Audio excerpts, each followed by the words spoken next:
김계홍의 인생 스케치.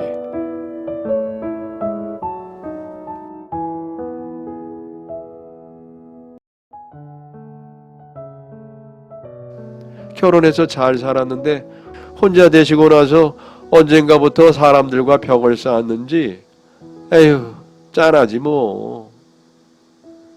저는 분식집 아주머님 말씀에 호통 할아버지가 원래는 다정한 분이었다는 것을 알게 되었습니다. 그리고 어떤 날은 시장에서 과일을 사는데 그 앞을 지나가시는 할아버지께 인사를 했더니 과일 가게 아저씨도 호통 할아버지에 대해서 이야기를 해주었죠. 저 영감님이 이 동네에 오래 살았어. 거의 토박이지 뭐. 평생 이 동네에서만 살았으니까. 결혼하고 나서 부모님은 사고로 돌아가시고 10년 전쯤에 아내도 잃고 나서 그 후로는 혼자 고립이 되어서 사시지. 자식도 없거든. 처음 보는 사람들은 정신 나간 사람인 줄 알아. 매일 사소한 걸로 시비를 걸고 실랑이를 하니까. 여기 시장에서 가게 앞에 물건 쌓아두면은 그것도 뭐라고 하시는 분이라서 이 동네 처음 장사하러 들어오는 사람들은 저 할아버지랑 자주 싸워. 그런데 할아버지 말이 다 맞아서 아무도 못 이겨. 어떻게 보면 신기한 일이기도 했습니다. 온 동네방네를 쑤시고 돌아다니면서 호통을 치시는데 사람들이 모두 할아버지를 무서워하기는 해도 나쁘게 말하는 사람은 없다는 것이 말이죠. 그런데 왠지 그 이유를 알 것도 같았습니다. 큰애가 학교에 들어가면서 아침에 데려다 주러 가다 보면은 아침 일찍부터 초등학교 앞에 나가 횡단보도에서 정지선을 안 지키는 차들을 보고 마구 화를 쏟아내고 계시죠. 과속하는 사람들을 향해 고래고래 고함치시기도 하고요. 물론 좋은 일이기는 한데 아이들 보기에는 행동이 너무 과격하기도 하고 저러다가 혈압이 올라가서 쓰러지지 않을까 하는 걱정이 되기도 하더라고요. 그래도 잘못하지 않으면 호통을 치시지는 않으시니까 조심하며 지냈죠. 그런데 의도치 않게 저 역시 할아버지에게 호통을 들을 일이 생겼습니다. 어느 날 아이와 함께 집으로 돌아가던 중이었죠. 분명히 걸어다니면서 탱탱볼 가지고 놀지 말라고 했는데 아이가 말도 안 듣고 계속 가지고 놀더라고요. 결국 이리저리 튀는 작은 공을 제대로 잡지 못해서 옆 건물 안으로 튕겨 들어가 버렸습니다. 아! 저기로 가버렸다. 엄마가 걸어다니면서 가지고 놀지 말라고 했잖아. 얼른 가서 주워와. 아이는 재빨리 공이 튀어들어간 건물로 들어갔는데 갑자기 비명에 가까운 소리를 지르며 저를 부르더군요. 엄마! 엄마! 빨리 일로 와봐! 황급히 아이가 있는 곳으로 간 제가 마주한 것은 지하 창고문 앞에 쓰러져 계시는 할아버지였습니다.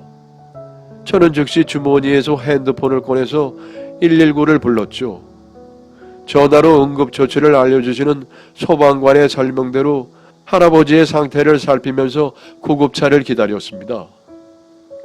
이윽고 구급차가 도착했고 저는 아이를 먼저 집에 들여보내고 할아버지와 함께 병원으로 향했습니다. 의사 선생님 말씀으로는 할아버지는 오랫동안 심장이 안 좋으셔서 오늘 돌아가셔도 이상하지 않을 정도라고 하더군요. 할아버지의 건강 상태를 알게 된 저는 안절부절 못하고 있는데 다행히 몇 시간 후에 할아버지가 눈을 뜨셨습니다. 할아버지, 정신 드세요? 큰일 날 뻔하셨어요. 여기가 어디야? 병원? 마누라한테 갈 수 있었는데 쓸데없이 왜 살려놨어? 할아버지는 정신을 차리고는 저를 타박하셨죠. 그날 이후 저는 한 번씩 할아버지를 챙겨드렸습니다.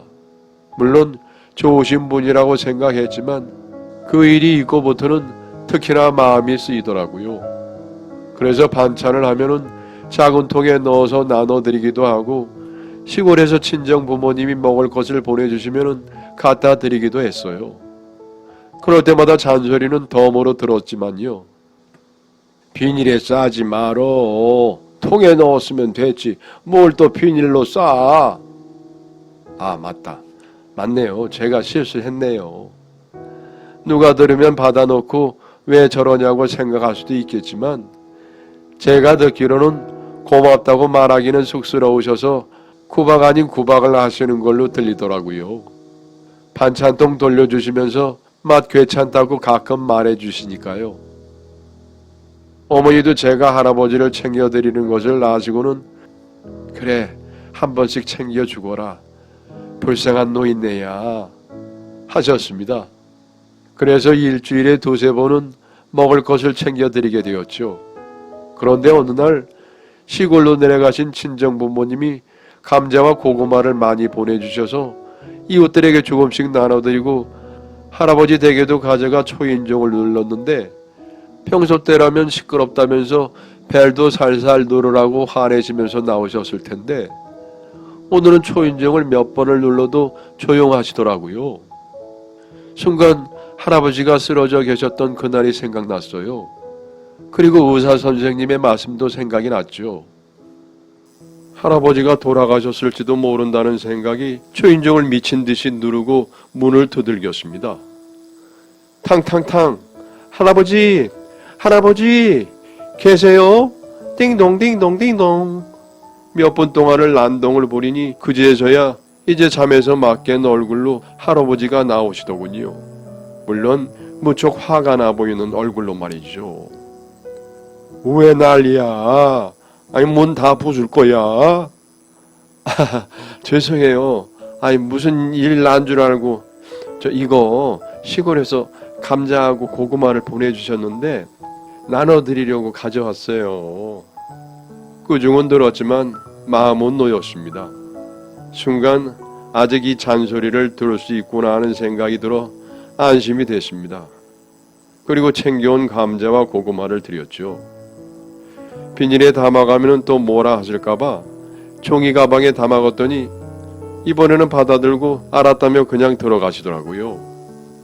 저는 뒤돌아 놀란 가슴을 쓸어내리면서 내려오는데 이 건물에 사는 남편 친구의 동생이 올라오다가 저를 알아보고 말을 걸으시더라고요. 형수님, 무슨 일 있으세요? 얼굴이 파래요. 안녕하세요. 그게 할아버지 댁에 갔다 오다가 좀 놀라서요. 그리고 이 방금 있었던 일 간략하게 설명하죠. 그랬더니 그분이 웃으면서 할아버지가 늦게까지 주무신 이유를 알려주더군요. 어젯밤에 새벽 배송 때문에 밤에 나가는데 눈을 치우고 계시더라고요. 아마 새벽 내내 치우셨나 봐요. 우리 동네만 길에 눈이 없잖아요. 생각해보니 어젯밤에 눈이 엄청 왔었는데 아침에 일어나 보니 사람들이 안전하게 걸어 다닐 수 있도록 제설 작업이 잘 되어 있었죠. 항상 눈이 오면은 제설이 잘 되어 있어서 나라에서 제설 작업을 해주는 것인 줄 알았는데 알고 보니 할아버지가 하시는 거였어요. 사실 이 동네 길이 경사가 좀 있어서 눈에 미끄러지면은 크게 다치기 쉽습니다. 그래서 할아버지는 누군가 다치지 않도록 밤새 눈을 치우신 거죠.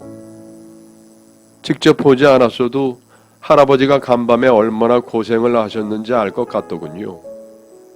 항상 이 동네를 위해서 애쓰시는 할아버지의 모습에 더 감사한 마음이 들었습니다. 그래서 할아버지한테 더 살갑게 말도 걸고 먹을 것도 챙겨드리고 했네요. 그리고 어느 날 아이들 학교 앞에 녹색 어머니로 등교 지도를 하다가 할아버지를 발견하고 같이 하시자고 깃발 하나를 드렸어요. 이게 뭐야? 화내지 마시고 이걸로 차량들 신호 좀 해주세요. 아이들 놀라니까 웃는 얼굴로 부탁드릴게요. 처음에는 이게 뭐냐고 하시던 할아버지는 막상 깃발을 잡으시니까 정말 열심히 하시더군요. 그래서 등교 시간이 지나고 녹색 어머니 활동이 끝났을 때 할아버지께 비타민 음료를 챙겨드렸어요. 항상 아이들 안전 생각해 주셔서 너무 감사해요 라고 말했는데 할아버지께서 웃으시더라고요. 이렇게 밝고 화사한 얼굴은 할아버지를 알고 지낸 6년 만에 처음이었어요. 웃는 얼굴이 정말 좋으시더라고요. 그렇게 점점 할아버지와는 돈독한 이웃 사이가 되어갔죠. 그런데 며칠 뒤 할아버지가 집 쪽으로 걸어오시는데 엄청 화가 난 모습이길래 무슨 일이냐고 물어봤어요. 은행에서 신분증을 보여달라고 해서 보여줬더니 사진이 희미해져서 알아볼 수가 없다고 다시 받아오라고 하잖아. 내가 이 주민등록증을 1999년에 발급받고 지금까지 써왔는데 내가 이 동네에서 산 게 몇 년이고 그 은행이랑 거래한 게 내가 몇 년인데 하며 씩씩거리시길래 할아버지께 차근차근 설명을 드렸죠. 요즘 전화서기 같은 게 많아서요. 은행에서 아는 얼굴도 신분증 확인 철저하게 하더라고요. 사고가 많아서 그러는 거니까 기분 푸세요. 나쁜 놈들이 많아서 그래요. 자네는 안 그러나? 나처럼 주민등록증 사진 다 흐려지지 않았어? 저 한번 보여줘봐. 저는 할아버지께 제 신분증을 보여드리며 말씀드렸습니다. 여기요. 저도 사진이 희미해져서 몇 년 전에 교체했어요. 그렇구만. 아니 그럼 주민센터에 다녀와야겠구만. 그 전에 사진관부터 가셔야죠. 아 그렇지. 다행히 할아버지의 기분이 풀리신 것 같았어요. 성난 얼굴이 누그러지셨더라고요. 그래서 전 할아버지에게 잘 다녀오시라고 인사를 드리고 집으로 들어왔습니다. 이후로도 이런저런 비슷한 일들은 많았지만 언제부터 할아버지는 제 말을 들으면 순한 양처럼 변하셨죠. 그 모습에 동네 사람들이 할아버지 딸 같다며 칭찬을 하셨습니다. 저 역시 할아버지 딸이라는 그 말이 듣기 좋더군요.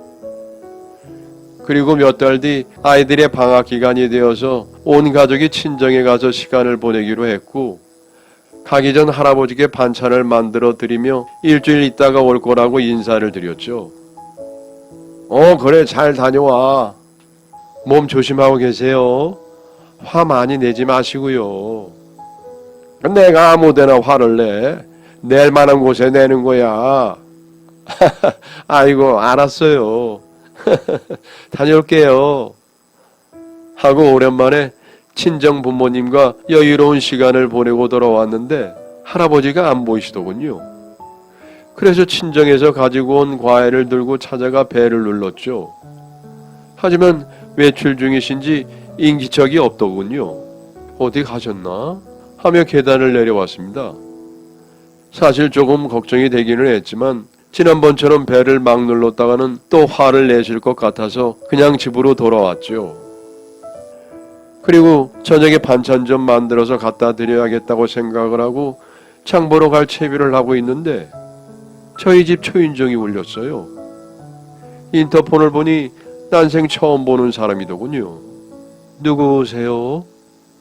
그러자 이웃집 할아버지 일로 말씀드릴 게 있다고 저에게 명함을 건네며 박소라 씨 본인 맞으시죠? 라고 물었죠. 네. 하며 받아들인 명함에는 변호사라고 써 있었습니다. 그 변호사는 저에게 충격적인 이야기를 전했죠. 이웃에 사시는 장기택님이 4일 전에 사망을 하셨습니다. 돌아가시기 전에 박소라님을 유산 상속자로 지정을 하셨고요. 이웃의 장기택님이요? 그제서야 전 할아버지의 이름을 알았습니다. 그리고 변호사가 건네준 할아버지의 유언장 내용을 보았죠. 그 애기엄마 이름이 설아였구만. 하늘로 간 내 마누라 이름이랑 같네. 이름처럼 눈꽃 같은 사람이었는데 자네가 우리 마누라 다음으로 고운 사람이었네. 15년 전에 마누라가 가고 부모 형제 자식도 없는 나한테 자식이 되어주어서 고맙소. 물려받은 유산과 젊어서 일군 재산으로 지은 건물 2개는 내 마음의 딸 같았던 박소라 씨께 남기겠소. 부디 지금처럼 주변에 외로운 소외된 사람들을 위해 써주시오. 죽기 전에 마지막 10년을 따뜻하게 해줘서 고마웠소. 내 죽어서도 이 은혜는 잊지 못할 거요. 정말로 고마웠소. 저는 할아버지의 유언장을 안고 펑펑 울었습니다. 정말 피가 섞인 가족들이 하늘로 간 것처럼 가슴이 찢어질 것 같았죠. 저 역시 할아버지가 저를 딸처럼 생각해 주셔서 좋았어요. 그래서 아버지처럼 생각하고 챙겨드렸던 거였는데 말이죠. 하지만 제가 없는 사이에 할아버지 홀로 임종을 맞이하셨을 그 순간이 너무 가슴이 아파 죄송하고 또 죄송했습니다. 그런데도 저에게 큰 선물을 주고 가신 것이 너무나 송구스러울 뿐이었죠. 할아버지가 남겨준 건물은 현재 10억씩 두 채로 총 20억이었습니다. 상가는 없고 원룸만 있는 건물이었지만 위치나 조건이 좋아서 공실률이 낮다고 했죠. 이런 어마어마한 금액을 핏줄도 아닌 제가 받는다는 게 정말 얼떨떨했습니다. 저는 남편과 시어머니와 상의를 해서 할아버지가 저에게 남겨주고 간 선물을 할아버지 바람대로 가치 있는 곳에 사용하기로 했습니다. 그리고 남편과 아이들과 함께 할아버지가 안치되어 있는 납골당에 가서 인사를 드렸어요. 가시는 길 배웅 못해 드려서 너무 죄송해요. 남겨주신 재산은 할아버지 말씀대로 외로운 사람들 잘 보살피는 데 쓰겠습니다. 죄송하고 감사합니다. 그렇게 할아버지 앞에서 단단히 약속을 했네요. 앞으로 할아버지의 길은 제가 챙겨드릴 생각입니다. 저는 할아버지의 마음속 딸이고 저 역시 할아버지를 우리 아버지처럼 여겼으니까요. 하늘에 가신 할아버지는 이제 할머니를 만나셨겠죠? 그토록 그리워하던 할머니와 만나셨을 테니 지금은 행복해지시길 다시 한번 기도합니다. 혼자 외로이 세상을 살기 위해 항상 가시를 드러내시고 계시던 할아버지, 어쩌면 이런 분들께 필요한 건 작은 관심이 아닐까 생각이 드네요. 이제는 우리 주변에 소외된 이웃들에게 더욱 많은 관심을 가져보려고 합니다. 지금까지 제 이야기를 들어주셔서 감사합니다.